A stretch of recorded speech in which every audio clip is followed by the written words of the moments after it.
দর্শক, দুটি খবর আপনাদেরকে বলি।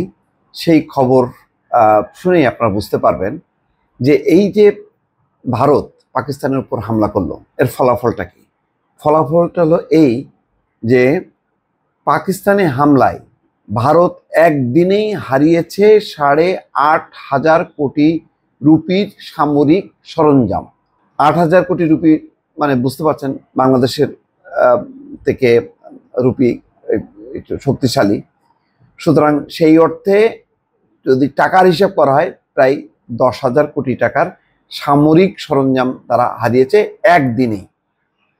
অন্যদিকে গত রাতে 48টা ভারতীয় ড্রোন ভূপাতিত করা হয়েছে, এই খবরটাও সামনে এসছে। আমরা আগে দেখি যে এখানে কি বলা হচ্ছে, ভারত নিয়ন্ত্রিত কাশ্মীরে পেহেলগামে সন্ত্রাসী হামলায় 26 জন নিহত হওয়ায় নয়াদিল্লি যেভাবে পাকিস্তানকে দোষারোপ করছিল, তাতে মনে হচ্ছিল দেশের মধ্যে সামরিক সংঘাত আসন্ন।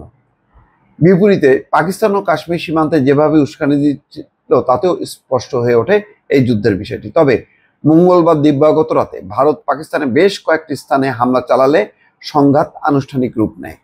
এই হামলায় ভারত একদিনেই $100 কোটি বা প্রায় 8,500 কোটি রুপির সামরিক সরঞ্জাম হারিয়েছে। জার্মানির বার্লিন ভিত্তিক ব্যবসা কেন্দ্রিক সংবাদ মাধ্যম বিএনই ইন্টেলিজেন্সের খবরে বলা হয়েছে, অপারেশন সিঁদুরের অংশ হিসাবে ভারত গত 6 মে দিবাগত রাতে পাকিস্তান ও পাকিস্তান নিয়ন্ত্রিত আজাদ কাশ্মীরে 9টি স্থাপনায় ক্ষেপণাস্ত্র ও বিমান হামলা চালিয়েছে। এই অভিযানে 30 মিনিটেরও কম সময় স্থায়ী ছিল, 25 মিনিট বলা হচ্ছে। তবে এই অভিযানে ভারতের 5টি যুদ্ধ বিমান খোয়া গেছে বলে ধারণা করা হচ্ছে, যদিও আনুষ্ঠানিকভাবে এখনো ভারত তার এই ক্ষয়ক্ষতিটা স্বীকার করেনি। মার্কিন সম্প্রচার মাধ্যম সিএনএন এর প্রতিবেদন অনুযায়ী পরিচয় প্রকাশে অনিচ্ছুক এক ফরাসি গোয়েন্দা কর্মকর্তা নিশ্চিত করেছেন, ভারত ফ্রান্সের সরবরাহ করা রাফাল যুদ্ধ বিমানের অন্তত একটি হারিয়েছে। ফরাসি কোম্পানি ড্যাসল্ট এভিয়েশন নির্মিত রাফাল ভারতীয় যুদ্ধ বিমানের সবচেয়ে উন্নত যুদ্ধ বিমান। ভারতীয় বিমান বাহিনীর বহরে থাকা 36টি রাফালের ঠিক কতটি অপারেশন সিঁদুরে অংশ নিয়েছিল বা কতটা হারানো গেছে তা স্পষ্ট নয়। তবে এক্স প্ল্যাটফর্মে ভারত বিরোধী হিসেবে পরিচিত ব্যবহারকারীদের পোস্ট করা কিছু ছবিতে ভারতীয় বিমান বাহিনীর চিহ্নযুক্ত একটি অক্ষত রাফাল বিমানের পেছনের অংশ দেখা গেছে।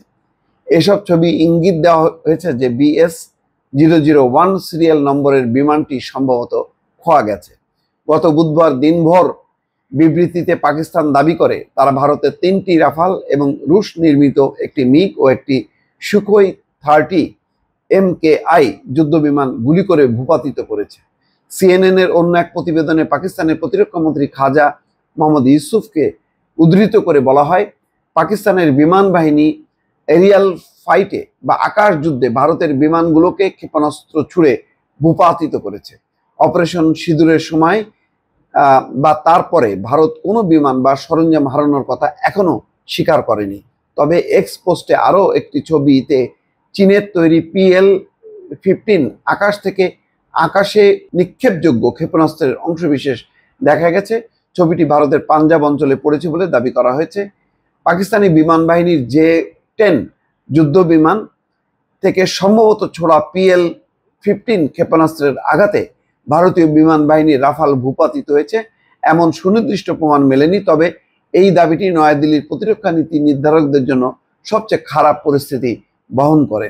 কেবলমাত্র আর্থিক দিক বিবেচনা করলেও পাকিস্তানের দাবি অনুযায়ী ভারতীয় বিমানগুলোর ধরন, সংখ্যা এবং ক্ষতির প্রকৃতি সঠিক হলে একদিনেই ভারতের সামরিক সরঞ্জাম $1 বিলিয়ন বেশি বা 8,500 কোটি রুপি ক্ষতি হয়েছে বলে খবরে বলা হচ্ছে।